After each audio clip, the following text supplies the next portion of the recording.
Yes, I love how you say my last name, Chevalier.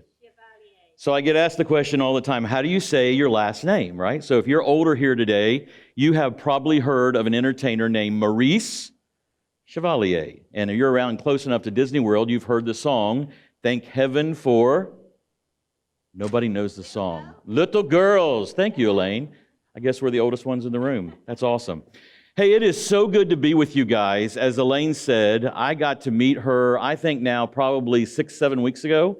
It seems a short time, but I thought today as I came to speak, I've heard so many speak, and I was so glad to know that Sandy was here, and I don't know if she's even still here, and then her daughter walks out here, and then I saw the face of her daughter, and I was like, you can't miss that. But to give an opportunity to share kind of my journey, to understand what I'm even doing in Lake County, because I had no intention of living in Lake County, and being here on this platform obviously was not something that was on my day timer. That just aged myself, to be a part of a moment like this. But in 1999, I was living in Nashville, Tennessee. As a matter of fact, for the last 32 years, what? Is there a Tennessee person here in the room? Nashville? Are you serious? Go Titans. By the way, I know Bobby left, but the Titans did win today, so I'm pretty excited about that. I lived in Nashville, Tennessee for 32 years. I raised my children there, lived on a 20-acre farm right across the river from Reba McEntire, and was living life that we thought was just had it all together and really having a great time in ministry, impacting children. And God called me out of student ministry. Now catch this afternoon. Out of student ministry in the church to ministry to students in the schools. Now, I know that sounds a little different to say it that way, but literally what God was calling me to was to go to a place where the church wasn't always welcome, and to speak a message that would be powerful enough that would move them from where they are to where God was calling them to be. I believe this afternoon that if you're a young person in this room, God has a plan for your life. I've heard that today as I've sat back there and listened to people tell about a passion they had to be a dance instructor, to own a dance company. I heard Sandy talk about, as a young person, saying, God, why isn't something being done? And God said, I'm choosing you. You're going to be the vessel. And as I would look at the condition of our schools in Nashville, I would ask the question, just like they asked, God, why aren't you doing something in the public schools to make a difference in their lives? So God called me into the public schools, and I got to be honest with you. I spent many years as a youth evangelist, as a pastor, as a youth pastor, speaking in a platform inside the security and the safety of a church, where if you go to a church, you know the system of church. You know there's going to be a time of worship, and there's going to be songs sung, and you know there's going to be a time of greeting and welcome and announcements, and you know there's going to be a message, and if you're in an evangelical church, there's going to be a moment where they give an invitation, and somebody's going to come, hopefully, to receive Jesus as their Savior. But when you push that message into a public school system, there is no system. There is no platform. There is no equation to make that work. And so I remember the very first school assembly that I was speaking in was in Springfield, Tennessee, at Springfield Middle School.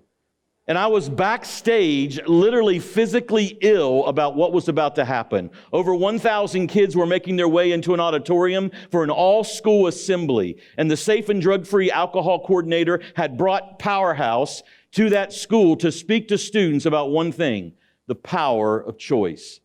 My guitar player walked over to me and he looked at me and he said, "What is wrong with you?"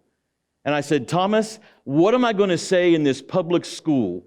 I can't quote scripture. I can't talk about Jesus. What message am I going to deliver when I walk in front of these students?" Now, if you're a believer this afternoon, I have to help you understand that in that moment, I bowed my head and I said a prayer and I said, "God, what do you want me to say?" And here's literally what I heard the Lord say.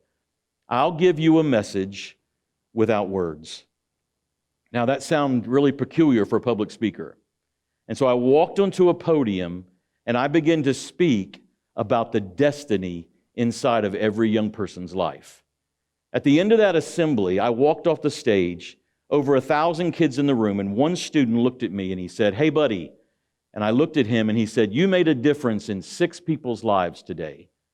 Now, I got to be honest, as a public speaker, I was kind of offended. And I turned to him and I said, "What do you mean by that?" And he said, "Well, I got it, and so did my 5 buddies." And then I began to understand the scalability of that message across that platform. Could I tell you that in the next 8 years, the assembly program launched in schools all across Middle Tennessee, to the point that it took me to the Pentagon, where we signed a large contract with the federal government to go into public schools and talk to students about the power of choice. In 2006, you would think at that point that things were going well, and as we were in the schools and talking about the power of choice, that we would continue to do that message, except for one thing was happening that I had no control over. You see, our assembly program was basically a rock and roll show with a message at the end. 30 minutes of music, 20 minutes of message. And during the tear down portion of our program, when the students were gone from the auditorium, much like this or a gymnasium, we would be in there tearing down, and students would begin to trickle in one by one, sometimes 10, 12 at a time, and they were handing me letters. And I would grab the letter and I'd say, "What's this?" And I said, "I just wanted to thank you for being here at our school today." And I said, "Man, that's awesome." And then I got on the bus and I began to read the letters and begin to understand that those weren't thank you letters, that literally the letters they were giving me were their suicide letters that they had given me at that assembly, saying, "Today was my last day, but because of what you said, I'm going to give it one more shot." I got on the bus in 2006 after having so many of those letters, and I looked to my wife and all the team and I said, "I'm done. I'm not going into another school and talk to kids about their passion, about their purpose, about the power of choice, until we have a structure that we can offer these students once we leave the assembly that can make an impact in their lives." Fast forward 5 years ago, I moved to Central Florida, not choosing to live here. As a matter of fact, I didn't know people lived in Central Florida. I thought you got on a plane with Southwest Airlines, flew into Orlando International Airport, a little Mickey bus took you to a park, took all your money, you had fun for a week, and you went back, literally having no idea that people lived here. And my daughter looked at me because at age 13, she had started a princess business where she had Cinderella, all the different characters that you can name, who would go to Vanderbilt University and work at the cancer ward with juveniles. Well, that turned into a business. It got so large, over 40 employees, that now she looked at me at graduation and said, "Dad, I want to do this and do it in Orlando at Disney World." I made my way to Orlando because Orlando is not Nashville. And I said, "Honey, you're not going to do that by yourself." We sold every Angus cow on our property, 125 chickens, every piece of furniture we had, and moved to Orlando, Florida. Now, I got to tell you that my daughter, and I hate that this is being taped because I'm going to be very truthful, went to work at Disney World, got hired immediately. She knew all the princesses there, had already been talking to them. And when she got hired and started working there, she found out she really didn't like it at all. And then I began to ask the question, "God, why have you moved us to Orlando, Florida?" I got my real estate license, and I sat in Caldwell Banker's office one afternoon.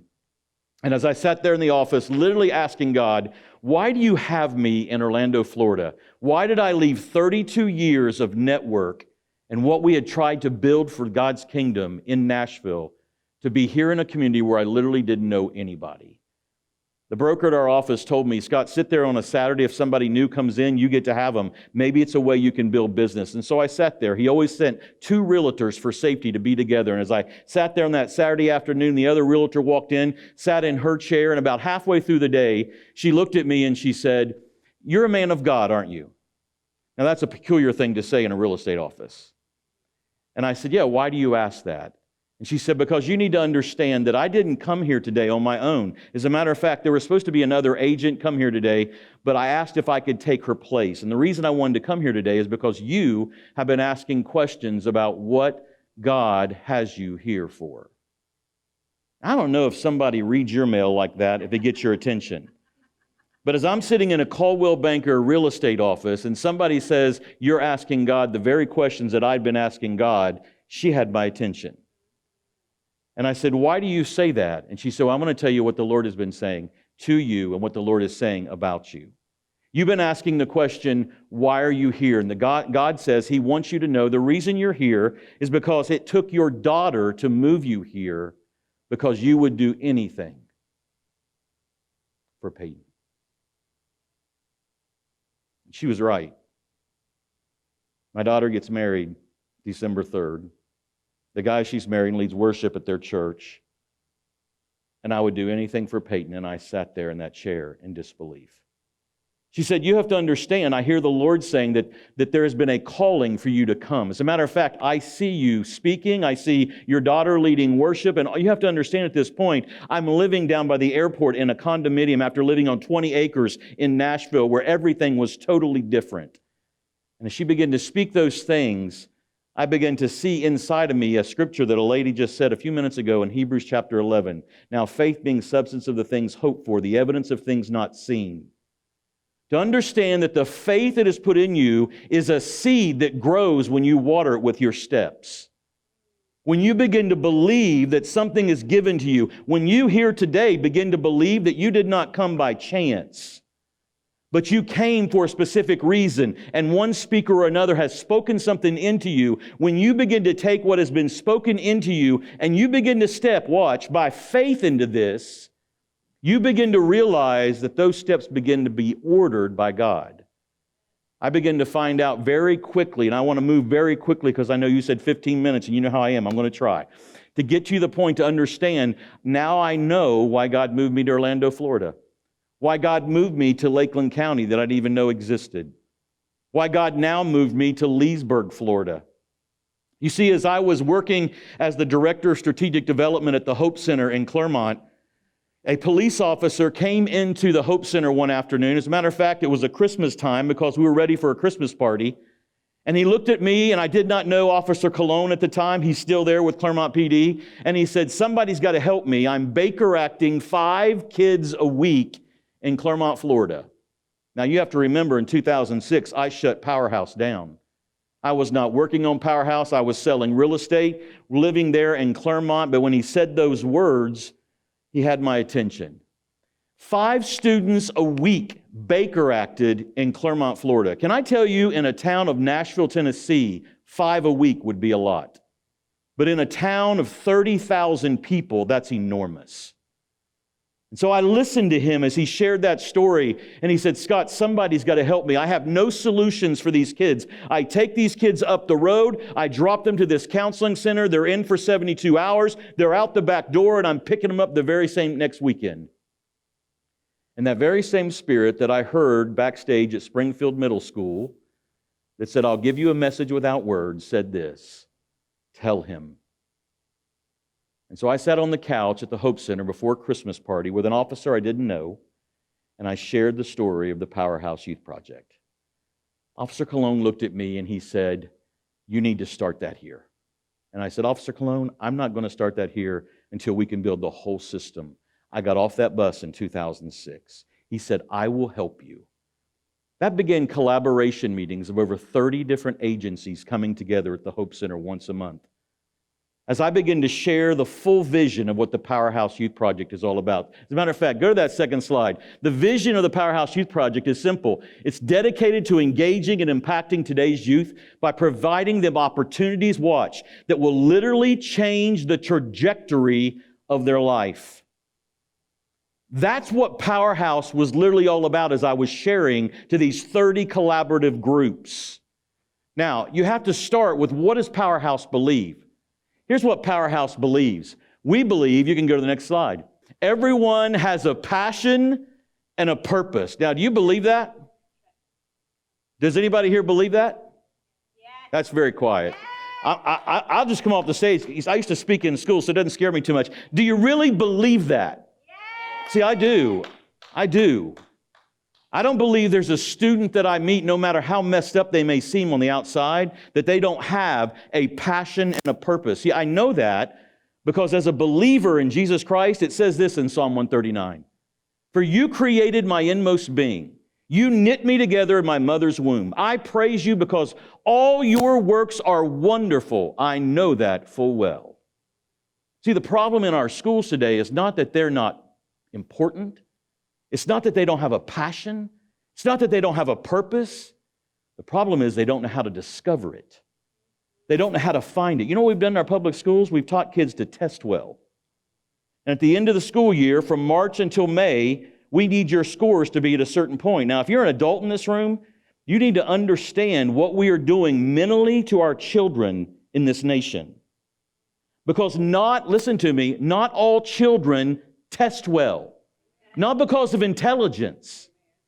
But testing is not the only form of understanding or for us to grade understanding and ability. And so as I sat there in those collaboration meetings sharing these very things, that everyone has a passion and a purpose, someone stood up in those collaboration meetings. Now, I'm living in Clermont, Florida at that time, and they say to me, I bet you'll never do this at Leesburg High School. I'm going to be honest with you this afternoon. I didn't know where Leesburg, Florida was or Leesburg High School. I lived in Clermont, Florida. As I said, I didn't know people lived in Florida. The only time I'd ever been through Leesburg was on Highway 27, making my way to the one and only Sonic restaurant that I knew that was in the area. Because I knew I needed a blue raspberry with nerds. Do I get an amen from anybody? Come on. I got some believers now. That was my only history of Leesburg. And so I questioned the lady who demanded that I go to Leesburg High School. I said, why do you say that? And she said, Leesburg High School is a mess. 30% of that student body is considered homeless.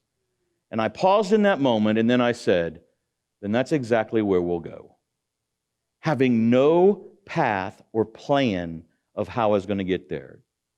Do you remember the scripture I talked about just about 30 seconds ago in Hebrews chapter 11, verse 1? Faith is the substance of things knowing.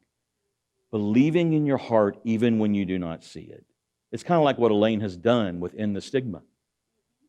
It's where Elaine steps out in faith because of the mission God has given her, because of the path God has planned for her, and said, Elaine, I'm calling you to do something that Elaine might not even have an understanding how to do. And she launches in faith and says, I'm going to do it. But she says it with that great British accent. I'm going to do it.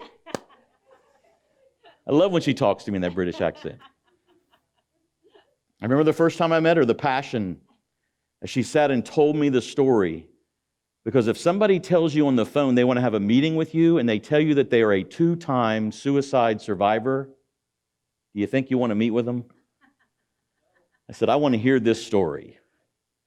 And I remember that day, as we sat there, she told me her passion, her heart, and what she felt God had called her to do. You see, we sit in these rooms like this and we come together, and I am not unaware as I look at an auditorium like this that today is Youth Day and there might be only 6 teenagers in this room. And for some of us in this room, what we would say, wow, what happened today? Can I tell you it's what the conference is all about? It's because there is a stigma. It's because there is this mentality that says, we don't have an issue. So I didn't know how I was going to get to Leesburg High School. But I made my way up because I have a GPS, and I found Leesburg High School, and I met the principal, Michael Randolph. I shared the vision with him. I told him the story I just told you, and he leaned across the table and he said, you have the key to my school. Come be a part of this journey with me. Now, I could tell you a whole lot more, but I don't have time. But I can tell you the second part of what we believe is this. Everybody in this room needs someone to achieve your passion and purpose. So if I looked around this room and I see some people who are a little older, not because of your hair color, because I got it too. But if I asked you the question and you were to be honest this afternoon, how many of you in this room have somebody in your life that is responsible for getting you to where you are right now in life? Can you just put a hand in the air? Every hand. You know what? Every chamber of commerce I go to, every Rotary Club I speak at, doesn't matter what the group is that's standing in front of me, I see the same response. Can I tell you, at Leesburg High School, I would not get that response. Can I tell you, at Eustis High School, I would not get that response. Can I tell you, at Tavares High School, at East Ridge High School, at South Lake High School, because it doesn't make any difference the geographical location of the high school or how much money lives in the public school, the same condition exists. Without a vision, a great philosopher said, people perish. The reason young people were handing me notes from 1999 to 2006 saying today was my last day was because they had not found the purpose, watch, the destiny that lived inside of them. Today, as we sit in this room thinking about how do you end the stigma, we're about to launch at Leesburg High School on October 10th, 2 weeks from tomorrow, a strategy that will take, watch, 50 students through 14 sessions, that by the time they end those sessions will be more aware of their passion and their purpose and watch and how to achieve it than most adults who get up tomorrow to go to work. They will have an understanding of what's inside them and why they are uniquely wired the way they are, why their personality is the way it is, what the career path might be because of the way they're wired, why it might be that the young lady says, I'm going to be a dance instructor. Something inside of her that is unique all of a sudden is revealed. You see, some of the platforms and processes that we're working with these students at Leesburg High School, these students were given to us. Are you ready for this? Because I purposely asked Mr. Randolph, don't give me your valedictorian. Don't give me the 3.5 grade average. I don't want the quarterback. I want you to find me the students who are not going to graduate at this school. Now, I think it's sad today in our public school system that we know that by third grade. We have already identified that. That's not me saying that. Your school system says that. That if their reading level is not where it needs to be by the third grade, chances of them graduating are not high. And yet, knowing this fact, we're all adults in here, right? 80% of people who are incarcerated today are high school dropouts. And yet we have no plan. We have no process to move their life from where they are to their future. These 50 students are going to go through 14 sessions. They're going to have some of the best life coaches working with them, some of the best people who put the time. They're going to have Elaine working with them on brain health from the shoulders up. They're going to have a better understanding of how to go to a career day in March where their school was blocked by all the businesses and all the schools who want to be in front of them. And they're not just looking for a get out of school day free card. They're going to go in intelligently knowing who to talk to. I wonder who you are in this room that's like that today. That you're wandering aimlessly because you haven't found your passion and purpose. The bottom line is you don't even know how to get there. You see, that's what Powerhouse is all about, is leading kids from where they are to launch them to where they can be.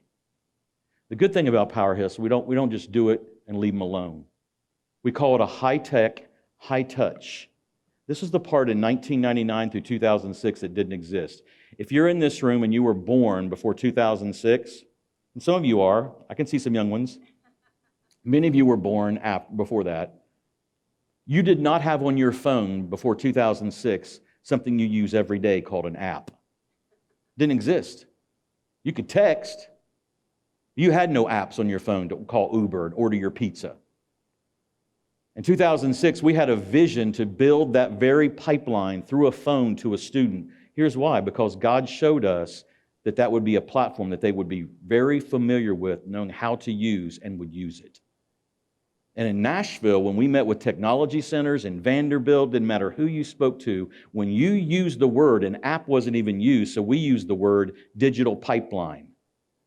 They looked at you like you were from another planet. Can I tell you that app is going to cost over $300,000, and we launched it last week to be built.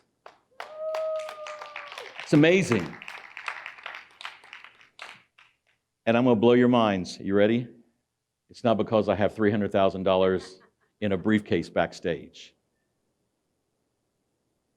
It is by faith.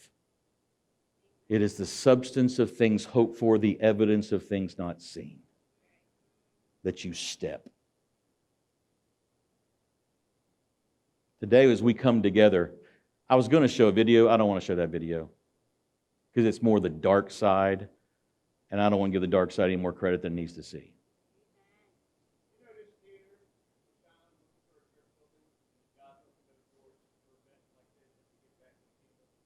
Come on.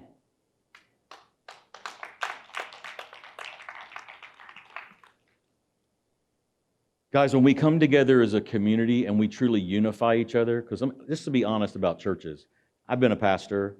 I go to a church. This is kind of unique. Our church actually meets at Leesburg High School. Does God have a sense of humor or what?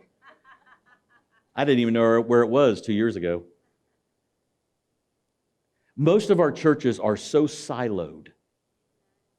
You got the Baptists here, the Charismatics here, the non-denominational here, the Methodists over here. We all got our holy huddles. Did you know this? Today's a football day, right? I told you I'm a Titans fan, right? I hate to tell, Bobby left, I think, didn't he? I'm also a Ohio State Buckeye fan. I have something to cheer about every weekend. Don't hate me. But we get in our holy huddles, don't we, around here in this community? Drive by them, folks. 50 cars here, 500 over here, 20 over here. I was watching the game before I came, and here's what I find out about that holy huddle. Do you know teams do not huddle and fans do not attend to see a team huddle? They come to stadiums to see, now that you've huddled, can you now score? So if we really want our churches to be activated with this type of thing that this young lady has put her heart and soul into, it's ripping the stigma off of pastors and youth pastors whose own kids are messed up, whose congregation are full of people who need help. Watch. And stop being worried about having a program, some worship choruses, and a sermon and a song at the end. But finally become what you need to be. What Jesus had intended the church to be, and that is a hospital. A safe place to come, a triage center, where you can bring and not be ridiculed for who you are. Session number 1 at Leesburg High School. If you know a student there, don't tell them. Session number 1 at Leesburg High School, when they walk into that first session, 50 students will walk into a room. Can I tell you how really elaborate, philosophical, and theological that meeting will be? We're throwing those kids a birthday party. We have a cake ordered that says Passion to Purpose. There's a bag going to be at every one of their chairs, watch, with their name on it individually, not group bags. Hey, we got 50 bags, y'all take one. For you created my inmost being. You knit me together in my mother's womb. I have one fingerprint, and you don't have one like me. My mom used to say, God broke the mold when He made you, Scott. I think she was upset during that time. But He did. Do you know the most underlooked and overlooked thing in a child's life right now is to celebrate their birthday? Hear me, and I'll close with this. It's because their birthday is their destiny. That every year it passes, even when I was in a public school, I could say this. Every year that passes, watch, is more than cakes and candles. It's another step to your destiny.